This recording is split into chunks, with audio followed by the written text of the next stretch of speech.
తాకట్లో ఉన్న బంగారాన్ని విడిపించి ఆ రోజున మార్కెట్ ధర కట్టి మిగిలిన డబ్బును మీకు అందిస్తుంది Kommuri gold. Pre marital counselling లేకుండా పెళ్లి చేసుకోవద్దని చెప్తాను.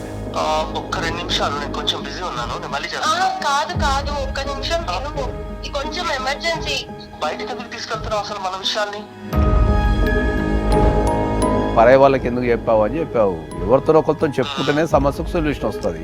ఇది రిలేషన్ మీద పెళ్లి చేసుకునే ముందు మీరు లిస్ట్ ఎక్స్చేంజ్ చేసుకోవాలి కంపల్సరీ.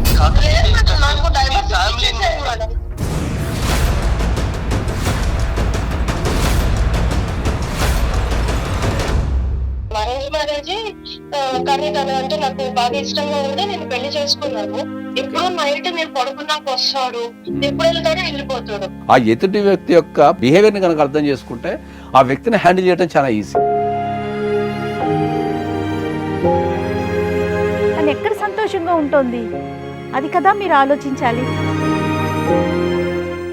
ఒక అబ్బాయిని పబ్లిక్ ప్లేస్ లో కలవటం ఒకటి, ఒక అబ్బాయికి పైసలు ఇవ్వడం ద్వారా మీరు అక్రమ సంబంధాలు అట్లా అంటగట్టకండి ఎప్పుడు కూడా. ప్రోగ్రామ్ స్టార్టింగ్లోనే ఆమె మనకు క్లూ ఇచ్చింది కానీ మనమే పట్టించుకోలేదు.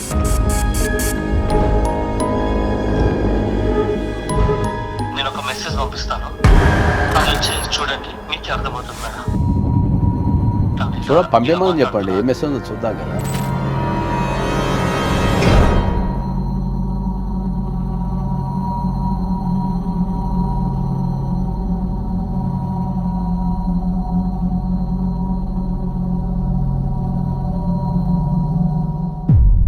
వెల్కమ్ టు అందమైన ప్రయాణం.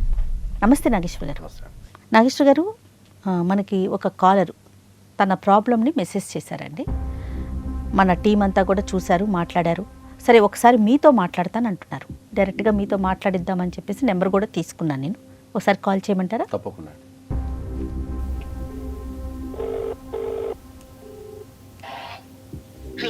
హలో, నమస్తే అండి.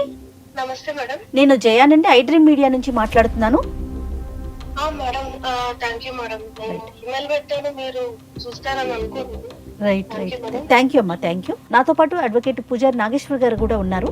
ఒకసారి అసలు మీ సమస్య ఏంటి క్లియర్గా మీరు మాకు వాట్సాప్లో ఏదైతే పెట్టారో అది ఇంకొంచెం డెప్త్గా క్లియర్గా చెప్పండి ఆయనకి. యా, ఒకసారి మాట్లాడు.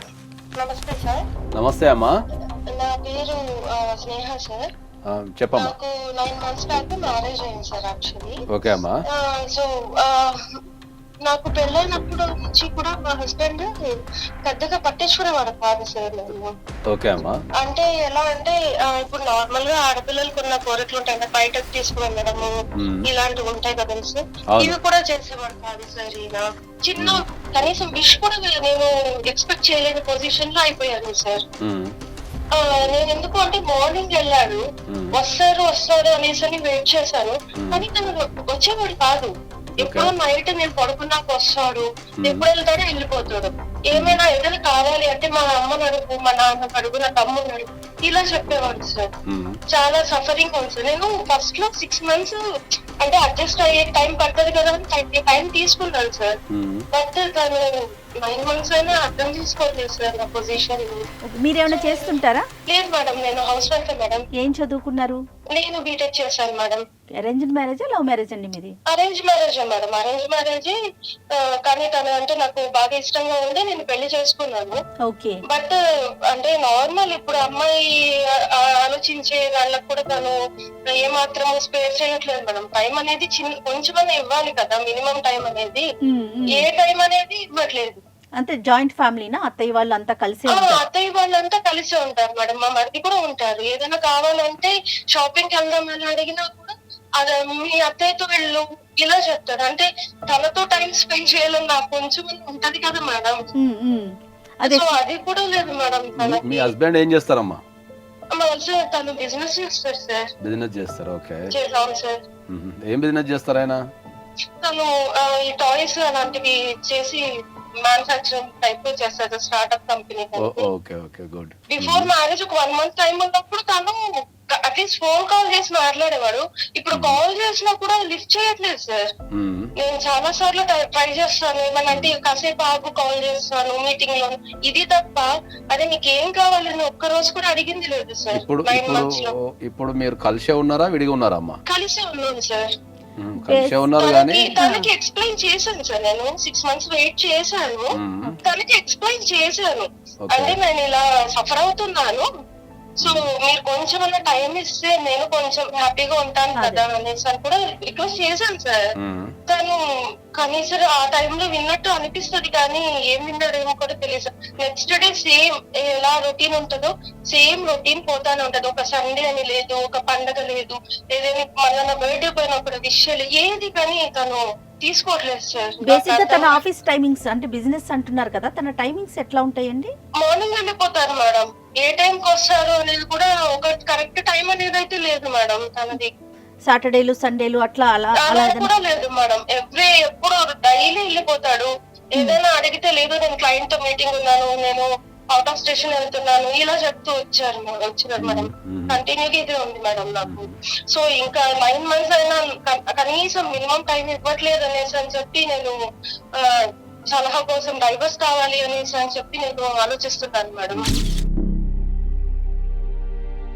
అమ్మా ఇప్పుడు పెళ్ళై 9 months అయింది, అవును సార్. ఏదన్నా సమస్య వస్తే మీరు దాన్ని పరిష్కరించడం నేర్చుకోవాలా. ఇప్పుడున్న యువతరం ఏం చేస్తున్నది, ఏదైనా సమస్య రాగానే దాన్ని గివప్ చేస్తున్నది. అన్ని విషయాల్లోనూ అలాగే ఆలోచిస్తున్నారు. మీకు చట్టంలో కూడా ఒక ప్రొవిజన్ ఉందమ్మా, మీరు డైవర్స్ అప్లై చేసుకోవాలన్నా కూడా మీరు పెళ్ళైన 1 year వరకు ఆగమని చెప్పి చట్టం చెప్తుంది. దానికి ఎగ్జామ్షన్స్ ఉన్నాయి. బిలో 1 year 6 months గా వెయిట్ చేశాను సార్ తన కోసం. అంటే అడ్జస్ట్ టైం పడుతుంది అడ్జస్ట్ అవ్వడానికి అనేసి. ఇప్పుడు ఇంట్లో అత్తయ్య మామయ్య అండ్ మీ మరిది అంతా కలిసి ఉంటారు కదా, మీ అత్తగారికి ఇట్లా ఎక్స్ప్లెయిన్ చేశారా, ఇట్లా జరుగుతుంది, తను నాతో మాట్లాడట్లేదు, స్పెండ్ చేయట్లేదు అనే విషయం ఇంట్లో పెద్దవాళ్ళకి చెప్పారా? అంటే ఈ కొన్ని విషయాలు చెప్పలేకపోయాను మేడం, కొన్ని అయితే మాత్రం ఎక్స్ప్రెస్ చేశాను అత్తమ్మతో. తను చెప్తానని కానీ మళ్ళీ నేనైతే మళ్ళీ అడగలేదు మేడం అత్తమ్మతో. ఓకే, ఇటు మీ పేరెంట్స్ కి తెలుసా ఇట్లా జరుగుతోంది, మీరు డివోర్స్ దాకా వెళ్ళాలనే ఆలోచనలో ఉన్నారని మీ పేరెంట్స్ కి తెలుసా అండి? అంటే ఇంకా చెప్పలేదు మేడం, మా పేరెంట్స్ కి అయితే ఇంకా చెప్పలేదు. అంటే నేను మా అత్తమ్మ వాళ్ళకి కూడా చెప్పలేదు ఇంకా, అంటే డైవర్స్ మ్యాటర్ వరకు. ఓకే, అంటే నా ఫీల్ ఎలా అయిపోయిందంటే బయటికి ఎక్కడికి తీసుకుని వెళ్ళారు మేడం అత్త వాళ్ళు కూడా. ఏమన్నా అంటే తెచ్చిస్తాను అని చెప్పంటారు. ఇంట్లో ఒక జైలు లాగా ఫీల్ అవుతున్నాను మేడం. ఏది కావాలన్నా కూడా అది తీసుకోవడానికి కూడా లేదు మేడం నాకు. సో అది ఒక జైలు లాగా ఫీల్ అయిపోతున్నాను. నేను చెప్తాను తనకి, కానీ తను అర్థం చేసుకోవట్లేదు మేడం. అంటే ఇప్పుడు మీకు డైలీ నీడ్స్ ఏదైనా కొనుక్కోవటం కానీ, ఇంట్లో కావాల్సిన కూరగాయలు కానీ ఇవన్నీ కూడా ఎవరు చూస్తారు? తనే చూస్తాడా? అవి చేయరు మేడం, తను ఇంట్లో అత్త వాళ్ళే చేసుకుంటారు. కానీ ఈవెన్ అంటే ఇప్పుడు పెళ్ళైనప్పుడు కొత్తగా ఆడపిల్లకు ఉన్న నీడ్స్ కానీ, అంటే ఏదైనా మాట్లాడడం కానీ, టైం స్పెండ్ కానీ కొంచెం ఎక్స్పెక్ట్ చేస్తాం కదండి మేడం. మీరేమి ఎక్స్పెక్ట్ అంటే అలా తన అంత ముభావంగా ఉండటానికి ఏదైనా కారణం ఇది ఉండొచ్చు అని మీరేదన్నా అనుకుంటున్నారా? పలానా కారణం అయి ఉండొచ్చు అంటే నాతో టైం స్పెండ్ చేస్తే కదా మేడం, తన ఉద్దేశం ఏంటి అనేది నాకు అర్థమవడానికి. బర్త్డే కూడా నాకు విష్ చేయలేదు మేడం. నేను నైట్ నా బర్త్డే అనేసి తను వచ్చేంత వెయిట్ చేసి చెప్తే విష్ చేసి పడుకునేసాడు మేడం. చట్టం ఎలా చూస్తా ఉందండి దీనికంటూ ఒక కఠినమైన నియమ నిబంధనలు కానీ అట్లా ఏం? చట్టం ఎప్పుడు కూడా కలిసి ఉండమని చెప్తుంది. జనరల్ గా మనకు ఖచ్చితంగా కౌన్సిలింగ్ అనే సెషన్ పెడతారు కోర్టులో, అది మ్యాండేటరీ. కౌన్సిలింగ్ అనేది మ్యాండేటరీ. దాంట్లో పాల్గొనరా సెకండరీ విషయం. కానీ ఒక డైవర్స్ కేసు కనుక మనం కోర్టులో ప్రొడ్యూస్ చేసినప్పుడు, కోర్టులో ఫైల్ చేసినప్పుడు దాని నెక్స్ట్ వాయిదాకే కౌన్సిలింగ్ అని పెడతారు. కానీ అది మస్ట్ అనే రూల్ లేదా?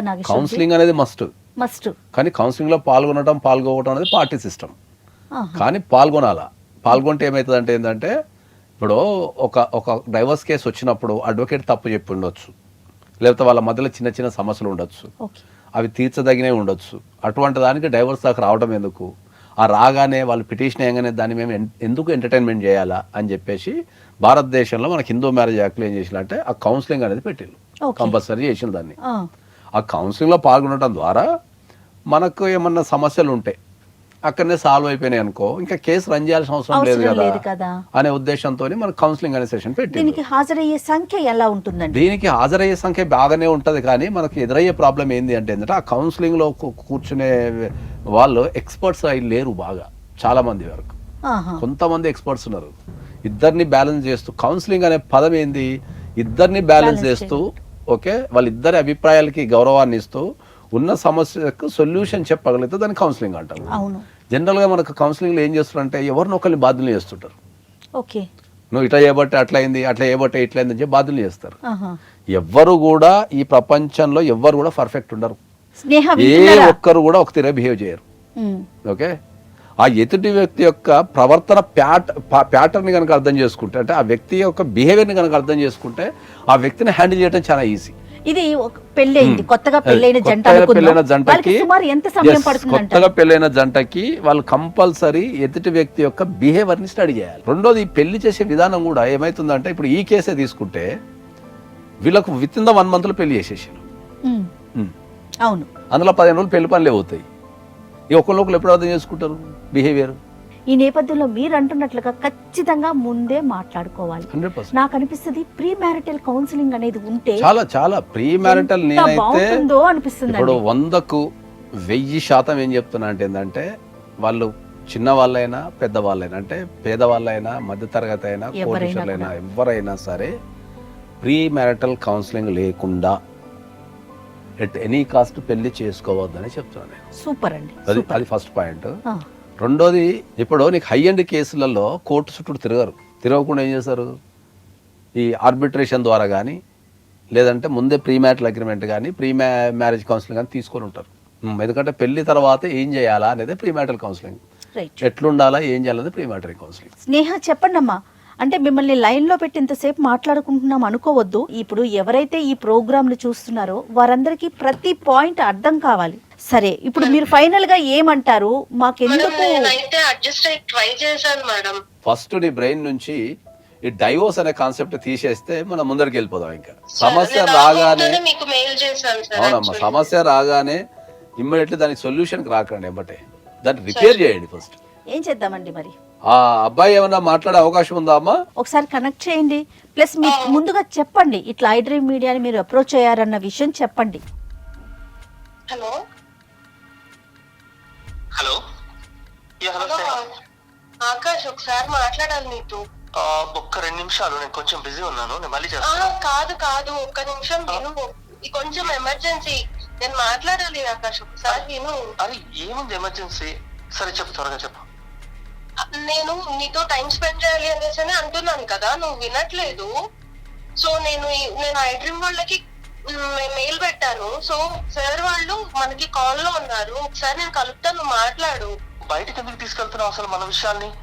నేనైనా నువ్వు అర్థం చేసుకోలేదు కదా, అక్కడి నుంచి కొన్ని ఎక్స్పెక్ట్ చేస్తాం కదా మేము కూడా. ఆకాష్ గారు, అంటే కొద్ది రోజులు అడ్జస్ట్ చేసుకుంటున్నాను కదా. ఆకాష్ గారు నమస్తే అండి. నమస్తే.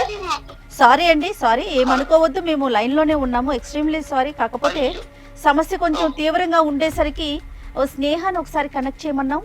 నేను, నాతో పాటు మన అడ్వకేట్ పూజారి నాగేశ్వర్ గారు కూడా స్టూడియోలోనే ఉన్నారండి. రైట్. అంటే సమస్య ఎలా, యా, చినికి గాలివాన్ అంటారు చూసారా, అట్లా తయారయ్యిందండి. సో దీని గురించి మాట్లాడాల్సిన అవసరం ఎంతైనా ఉంది. ఒకసారి సార్తో ఒకసారి మాట్లాడతారా? Good morning Akash. Good morning sir. Hello sir. ఎలా ఉన్నావు? బాగున్నావా? బాగున్నాను సార్. బాగున్నాను సార్. మీ షో చూస్తుంటాను సార్, వింటుంటాను నేను చెప్పేది ఇలాంటి డిస్కషన్. బట్ చివరికి నాదే వస్తాను ఎక్స్పెక్ట్ చేయలేదు సార్. నేను ఇది ఏముండదు అబ్బా, జీవితం అనేది సైకిల్. ఎప్పుడు అదే సార్, ఇంత ముందు నువ్వు మాట్లాడుతుంటున్నావు, పరాయి వాళ్ళకి ఎందుకు చెప్పావు అని చెప్పావు. ఎవరితో ఒకరితో చెప్పుకుంటేనే సమస్యకు సొల్యూషన్ వస్తుంది.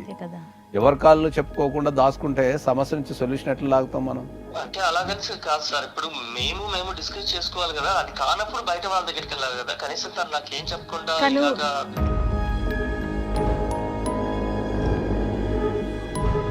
అయితే చాలా సార్లు మాట్లాడాను, నా వల్ల కాక నాకేం చేయాలో తెలియక ఇంకా ఎండ్ స్టేజ్కి వచ్చేసి మమ్మల్ని అప్రోచ్ అయింది. ఇప్పుడు ఆమె ఏదన్నా పోలీస్ స్టేషనో లేకపోతే ఇంకేదన్నా అడ్వకేట్ ఆఫీస్కో ఇంకెవరికన్నా అయితే నువ్వు బాధపడాలి. కానీ ఆ అమ్మాయి ఒక సదుద్దేశంతోనే, అరే వీళ్ళు ఏదో చేస్తున్నారు కదా, ఒక మెసేజ్ పాస్ చేస్తే నా జీవితం ఏమైనా బాగుపడదేమో ఆశతోని చేసింది ఆ అమ్మాయి తప్ప నిన్నేదో అల్లరిపాలు చేద్దామనో లేకపోతే నిన్నేదో ఇబ్బంది పెడదామనో కాదు కదా.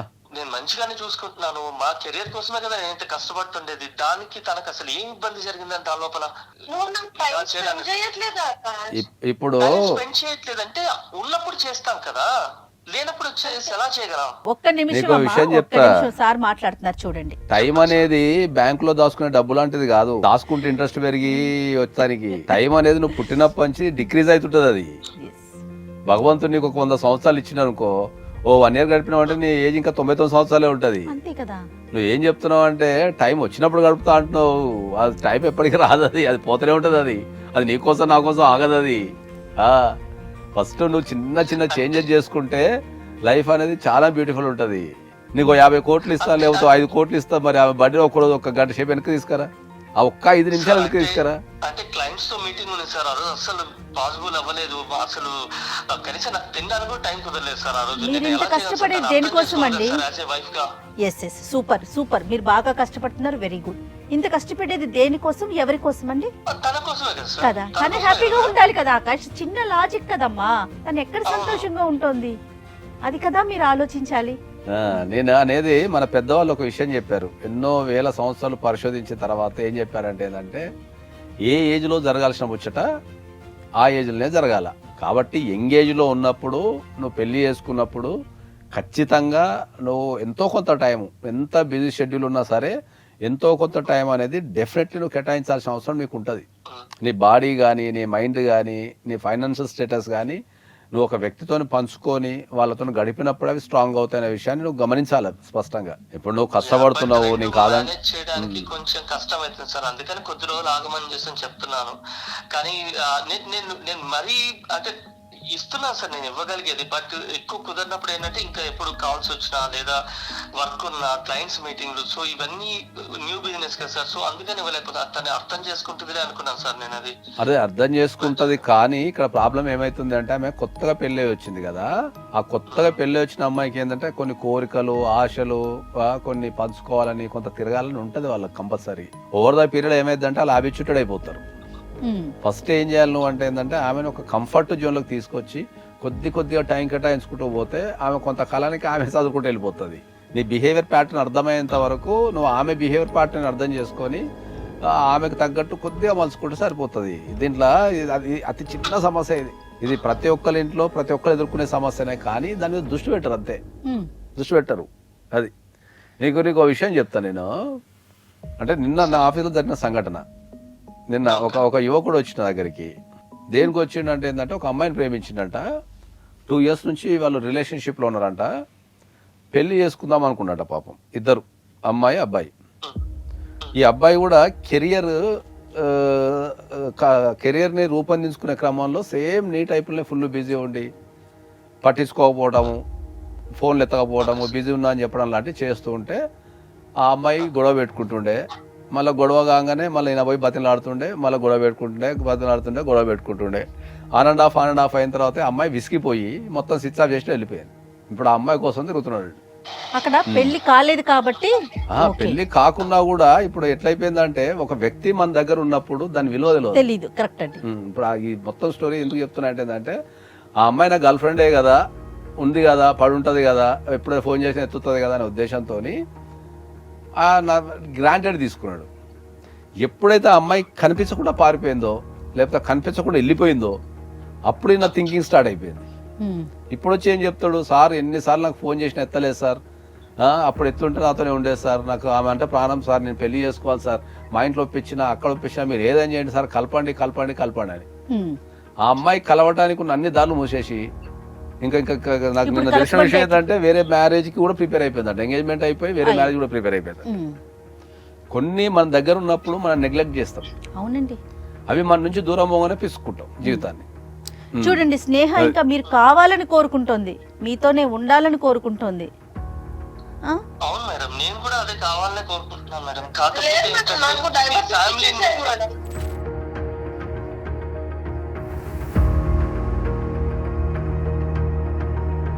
వద్దు మేడం, డైవర్స్ చేసేయండి. నాకు లైఫ్ సెటిల్మెంట్ కి ఏదైనా అమ్మ నేను ఏదో కలుపుదామని చెప్పేసి.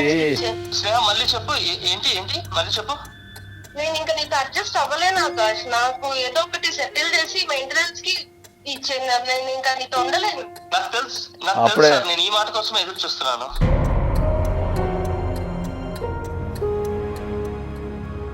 అదేంటి సార్ లేదు సార్, నాకు డైవర్స్ ఇప్పించాను.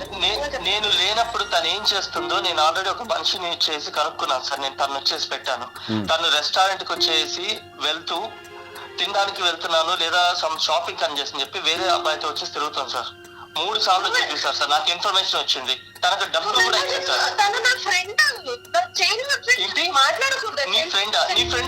నీ ఫ్రెండ్ అయితే 3-4 సార్లు కలుస్తారా? డబ్బులు ఇస్తారా ఎవరైనా? సఫరింగ్ లో ఉన్నాడనేసి అని చెప్పి నేను ఎంతో హెల్ప్ చేశాను. ఫైనాన్షియల్ గా సఫరింగ్ లో ఉన్నాడా? నేను నువ్వు కాల్ మాట్లాడు కూడా విన్నాను తెలుసా. 3 times విన్నాను. నేను ఏం మాట్లాడావు కూడా విన్నాను. నువ్వు ఏం మాట్లాడావు కూడా విన్నాను. నేను నీ నోటి నుంచి రావాలనే నేను వెయిట్ చేస్తున్నాను. అది ఈ రోజు వచ్చింది. నువ్వు ఒప్పుకున్నా ఒప్పుకోకపోయినా ఇది నిజం. లేదు సార్, నువ్వు వెళ్ళలేదా? కానీ తను నా ఫ్రెండ్. ఏంటి ఫ్రెండ్? ఫోన్ లో నువ్వేం మాట్లాడావో నేను విన్నాను. ఫోన్లలో నువ్వేం మాట్లాడావో ఎలా మాట్లాడావో నేను విన్నాను.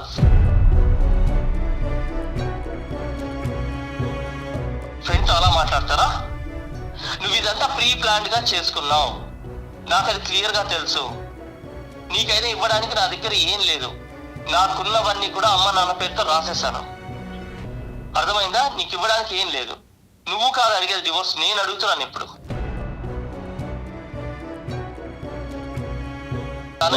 ఇప్పుడు ఈ సమస్య ఏమైంది? నిజాయితీగా లేదు సార్. అలాంటి అమ్మాయి నాకు అవసరం లేదు. ఆకాష్ అండ్ స్నేహ ఒక్క నిమిషం ఆగండి. ఈ సమస్య మేము వేరే అనుకున్నాము. సడన్ గా ఇది వేరే దిక్కు వెళ్ళిపోయింది. ఇప్పుడు నువ్వు మాట్లాడకపోవటానికి గల కారణం ఏందనేది నాకు ఇప్పుడు అర్థమైంది. ఆ అమ్మాయి వేరే అబ్బాయితోని, ఆమె ఏదైతే ఫ్రెండ్ అని చెప్తుందో ఆ ఫ్రెండ్ తోని తిరగటము, లేకపోతే ఆ అబ్బాయికి పైసలు వేయటం ద్వారా ఈ అనుమానంతో ఆమెను అవాయిడ్ చేస్తున్నాను. నాకు క్లియర్ గా వచ్చేసి నాకు అర్థమైంది సార్. నాకు వచ్చేసి తెలిసింది సార్. అది నేను అప్పటి వరకు వచ్చేసి నాకు అనుమానంగా ఉంది, కానీ నాకు ఎప్పుడైతే క్లియర్ అయిందో నేను అప్పటి నుంచి తనతో డైరెక్ట్ గా చెప్పలేకపోతున్నాను. కాకపోతే ఏంటంటే ఏదో ఒక రోజు తనే చెప్తుందని వెయిట్ చేస్తాను. ఆకాష్ చూడండి, మీరు ఓన్లీ ఒక అబ్బాయిని అదే అంటున్నా, ఒక అబ్బాయిని పబ్లిక్ ప్లేస్ లో కలవటం ఒకటి, ఒక అబ్బాయికి పైసలు వేయడం ద్వారా మీరు అక్రమ సంబంధాలు అట్లా అంటగట్టకండి ఎప్పుడు కూడా. ఎందుకంటే ఆమె ఒక 20 years 25 years గడిపిన తర్వాత నీ దగ్గరకు వచ్చింది. ఆమె ఆ 20-25 years జీవితంలో నువ్వు లేవు. ఓకే, లేనప్పుడు మన దగ్గర సరైన సాక్ష్యాధారం లేకుండా ఒక వ్యక్తితోని మాట్లాడడం ద్వారానో, లేకపోతే ఒక వ్యక్తిని ఒక పబ్లిక్ ప్లేస్లో కలవడం ద్వారానో మనం ఇమ్మీడియట్లీ ఒక కన్క్లూషన్కి రావద్దు అనేది నా రిక్వెస్ట్. సరే, ఇప్పుడు నేనే స్టన్ అయినా, ఎందుకంటే ఆ అమ్మాయి మాకేం చెప్పలేదు. ఆ అమ్మాయి ఏం చెప్పింది అంటే, భర్త నాకు టైం ఇవ్వటం లేదు కాబట్టి మీరు ఏదో ఒకటి చేయండి సార్ అని చెప్పి మన దగ్గరకు వచ్చింది.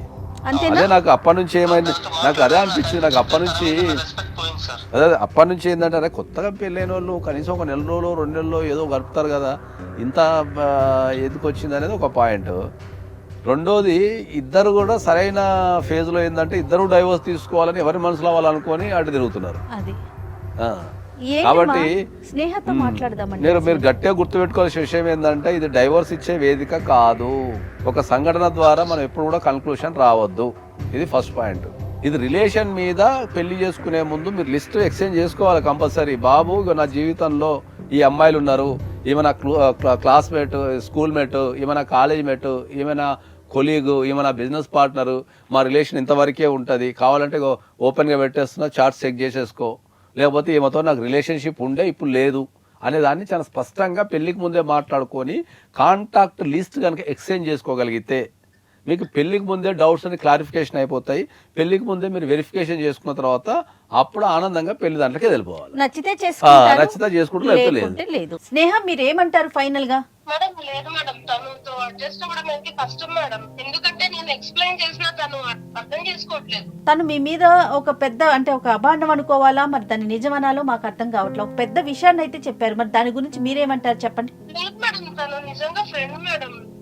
అలా ఎలా అనుకుంటారు మేడం? మరి అలాంటప్పుడు తీసుకొచ్చి కూర్చోబెట్టి మాట్లాడితే అయిపోతుంది కదా. రండి ఒకసారి మా ఆఫీస్కి రండి. నాకు ఏదో ఒకటి భయం ఇప్పించి అంటే నేను ఒకటి చెప్తున్నాను, మీరు ఇంకొకటి చెప్తున్నారు. ఆకాష్ అర్థం చేసుకోవట్లేదని. అతను అర్థం చేసుకునేలాగా సారు నేను మాట్లాడతాం, అతనికి కౌన్సిలింగ్ ఇస్తాం. మీరెందుకు డివోర్స్ అడుగుతున్నారు ఇంత గట్టిగా? ఆకాష్, మీ ఒపీనియన్ చెప్పండి ప్లీజ్. నేను ఒక మెసేజ్ పంపిస్తాను. అది వచ్చేసి చూడండి, మీకే అర్థమవుతుంది మేడం అసలు ఏం జరిగింది, ఎందుకు నేను అంటాను చూడ పంపించమని చెప్పండి, ఏం మెసేజ్ ఉందో చూద్దాం కదా. అంతేనా? పంపించమనండి, తప్పేముంది. సరే పంపించండి, ఈ నెంబర్కి ఇమీడియట్ గా పంపించండి. యా ఇప్పుడే పంపిస్తున్నాను.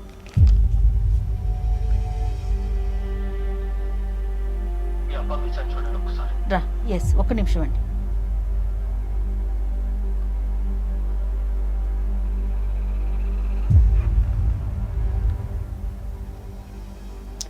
ఏంది ఇది, నిజమైన మెసేజ్ అనా ఆకాష్? నిజమైంది సార్. మరి ఇంత ఘోరంగా ఉంది ఏంది ఇది?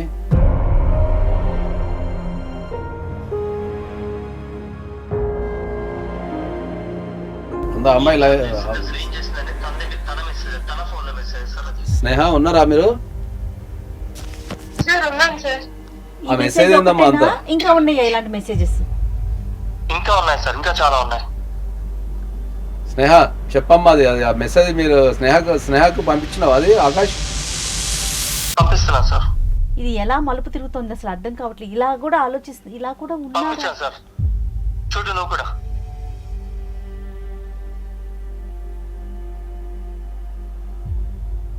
సార్ ఇది కూడా, దీన్ని కూడా జస్ట్ ఫ్రెండ్షిప్ అనుకోవాలమ్మా మేము. తల్లి అసలు నువ్వెంత తెలివిగా ఈ ప్రోగ్రామ్కి నీ అంతటి నువ్వే ఒక వాట్సాప్ మెసేజ్ పెట్టి ఒక అడ్వకేట్ ఉన్నారని తెలిసి కూడా ఏంటమ్మా ఇది స్నేహ? దీన్ని అసలు ఎట్లా తీసుకెళ్ళాలి, ఏం మాట్లాడాలి, నాకైతే ఏం అర్థం కావట్లేదు. ఫస్ట్లో నేను చాలా అయ్యో చిన్నపిల్ల పాపం పెళ్ళైన కొత్తలో ఉక్కిరి బిక్కిరి అవుతోంది అట్లా అనుకున్నాను. అసలు ఎంత క్లియర్గా పెట్టిందండి చాలా అమ్మాయి. అంత క్లియర్ గా పెట్టడం అయితే అది. ఒక 3 నెలలు వెయిట్ చెయ్యి, తర్వాత నేను వచ్చేస్తాను, అతని దగ్గర ఎంత కావాలంటే అంత తీసుకొస్తాను, భరణం తీసుకుందాం అంటే అంతా వాళ్ళ ఇష్టమేనా నాగేశ్వర గారు? అసలు అది ఎలా సాధ్యమవుతుంది అనుకున్నారు? ప్రోగ్రామ్ స్టార్టింగ్ లోనే ఆమె మనకు క్లూ ఇచ్చింది కానీ మనమే పట్టించుకోలేదు. అంతే అంటారా? ఆయన టైం ఇస్తాను లేడు, డైవర్స్ ఇచ్చేయండి అన్నప్పుడు మనం అర్థం చేసుకోవాలి. కరెక్ట్ అండి. ఆమె డైవర్స్ అనేది ఆయన టైం ఇవ్వకపోవడం వల్ల అడుగుతుందేమో అనుకున్నాం, కానీ ఆమె అడిగే డైవర్స్ వెనక ఇంత కథ ఉందనే విషయం మనకి ఇప్పటికి తెలియదు. అది గెస్ చేయలేకపోయాం. అది కంప్లైంట్ ఇచ్చుకోమని చెప్దామంటారు. అసలు మీ ఒపీనియన్ చెప్పండి. జనరల్ గా మనం అయితే ఇప్పుడు దీంట్లో అయితే మ్యారేజ్ అనేది ఒక ఫ్రాడ్ ఇంటెన్షన్ తో జరిగింది. జనరల్ అంటే మ్యారేజ్ చేసుకునే విధానమే ఒక ఫ్రాడ్ తో జరిగింది. అంతేనా స్నేహ? మీరు మనసులో ఏదో పెట్టుకొని పెళ్లి చేసుకున్నారు, కరెక్టేనా? కాదు, అంతే కదా స్నేహ అంటే ఆమె ఒప్పుకుంటది. ఇప్పుడు పెళ్లి అనేది అవసరం కాదు, పెళ్లి అనేది ఒక జీవిత విధానం. ఏజ్ అయిపోయిందనో లేకపోతే పైసలు రావాలనో ఓ తోడు ఉండాలనో ఎవడో ఒకడు ఉండాలి కదా అని అట్లా పెళ్లిళ్ళు చేసుకున్నాయన్నీ ఫెయిల్ అవుతున్నాయి తప్ప ఈ పెళ్లిలో జరిగిందే. దీంట్లో 2 అంశాలు ఉన్నాయి మనకు. టెక్నికల్ గా మనం చెప్పాలంటే ఏంటంటే, ఎవరైతే ఆకాష్ ఉన్నాడో ఆకాష్ ఇప్పుడు ఈ సాక్ష్యాలను పెట్టుకొని డైరెక్ట్ కోర్టులో అనల్మెంట్ ఆఫ్ మ్యారేజ్ వేసుకోవచ్చు. అనల్మెంట్ ఆఫ్ మ్యారేజ్ అంటే ఏంది? పెళ్లిని రద్దు చేయండి అని వేసుకోవచ్చు. జనరల్గా ఏంటంటే అందరూ పెళ్ళి అయిన తర్వాత డైవర్సే తీసుకుంటుంటారు. డైవర్స్కి అనల్మెంట్ ఆఫ్ మ్యారేజ్కి తేడా ఏంటంటే, డైవర్స్ అంటేనేమో మనం పెళ్ళిని యాక్సెప్ట్ చేస్తాం, ఆమెని భార్య కిందనో భర్త కిందనో గుర్తిస్తాం, కానీ ఆ వ్యక్తితో నేను కలిసి ఉండలేను, ఈ కారణాల వల్ల నేను కలిసి ఉండలేను కాబట్టి నాకు డైవర్స్ ఇవ్వండి అని డైవర్స్ అడుగుతాం మనం. దాన్ని డైవర్స్ అంటాం. అనల్మెంట్ ఆఫ్ మ్యారేజ్ అంటే వివాహాన్ని రద్దు చేయటం.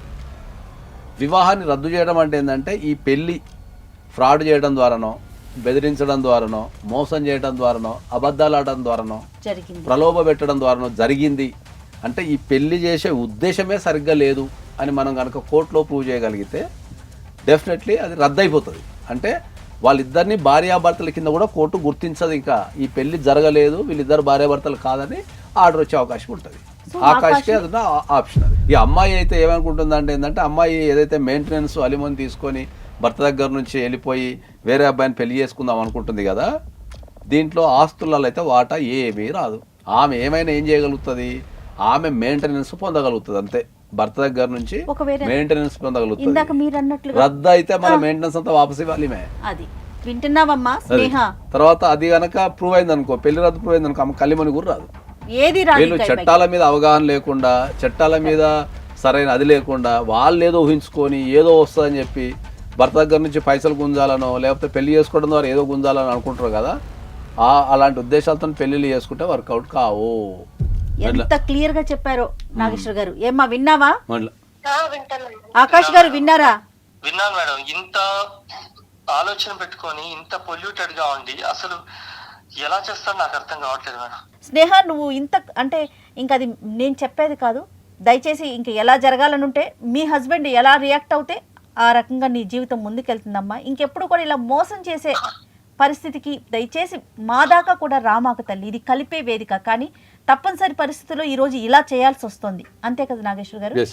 తప్పనిసరి పరిస్థితుల్లో అవును, తప్పనిసరి చాలా పరిస్థితుల్లో బాధగా అంటే అనిపిస్తా ఉంది నాకు. ఎప్పుడైనా సరే నేను ఇంతకుముందు మేడం చెప్పినట్టు చాలా స్పష్టంగా ఏంటంటే ఈ ప్రోగ్రామ్కి కాల్ చేసేటప్పుడు ఎవరైనా సరే నిజాలతోనే రండి, నిజాలతోనే వస్తేనే దానికి మేము సరైన సమస్యకు పరిష్కారం కనిపెట్టగలుగుతాం.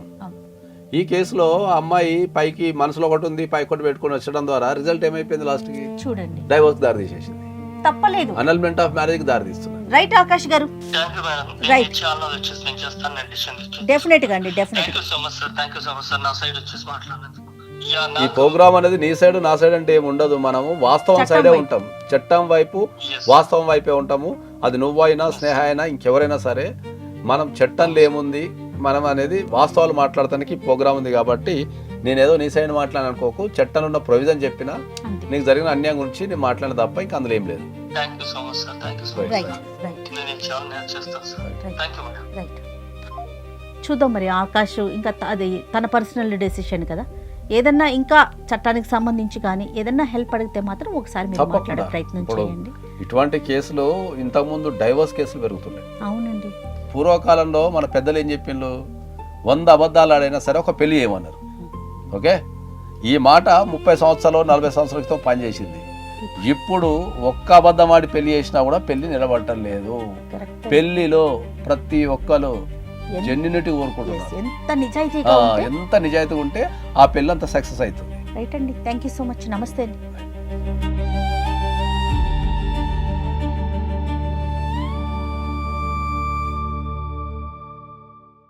And for more videos, Please subscribe to iDream. Please subscribe to iDream. Please subscribe iDream. And please subscribe to iDream. For more videos, subscribe to iDream. please like, share, and subscribe to the channel. Congratulations, iDream. Subscribe to iDream. Subscribe to iDream. So, subscribe to iDream Media. iDream team andarki huge congratulations. Please subscribe iDream Media. Please subscribe to iDream. Subscribe iDream. Please subscribe to iDream. iDream అంటే నా కళల ఛానల్ను subscribe చేసుకున్న నోరు తిరుగుతలేదు, మీరైతే గంట గుర్తు కొట్టండి. For more such videos, please subscribe to iDream. Subscribe to iDream. Please subscribe to iDream. Please subscribe iDream Media. Please do subscribe to iDream. Please subscribe to iDream Media. For best entertainment and information, please subscribe iDream. And don't forget to subscribe to iDream.